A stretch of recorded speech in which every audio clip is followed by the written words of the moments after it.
For some answers and analysis, let me turn to Alice Hill. She's a senior fellow for energy and the environment at the Council on Foreign Relations.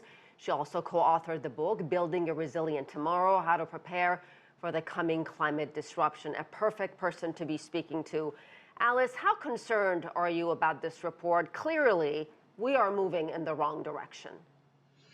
You're absolutely right. We're headed in the wrong direction. This is another alarm bell. We've had many before, but this is the most serious with regard to the heating and how quickly the world is warming to a very dangerous level. Talk about the significance of that 1.5 degrees Celsius threshold set in the Paris Climate Accord. Why is this such a big deal, Alice? Well, back in 2015, scientists had warned about the risks of continued warming of temperatures, the global average temperature, and they agreed that going beyond 1.5 degrees Celsius would bring just catastrophic changes to our ecosystems, continued sea level rise that would accelerate, extreme temperatures like we'd never experienced in recorded history, famine, bigger storms, more intense wildfires, all the things that we are seeing across the globe already.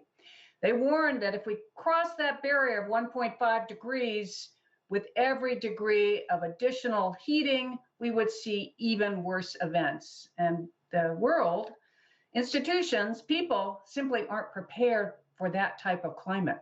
And does this report also does it mean that all those promises that were made in all these climate conferences, especially the one in Paris, does it mean leaders and governments, institutions, all of us, we have a role to play and we are not doing our part?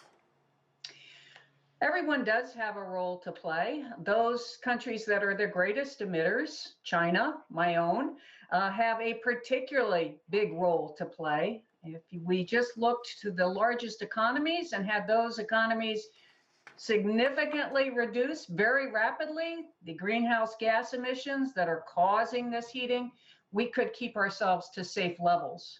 We haven't seen that ambition with that type of speed yet.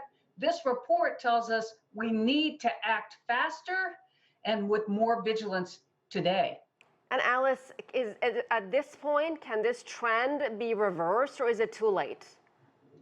Well, we can't reduce the heating, probably most of the heating that we've already experienced, but we can certainly avoid still today permanently crossing the 1.5 degrees Celsius barrier. Now, this report just says in the next 5 years, there's a 66% chance that we will cross that barrier for 1 year within the next 5 years.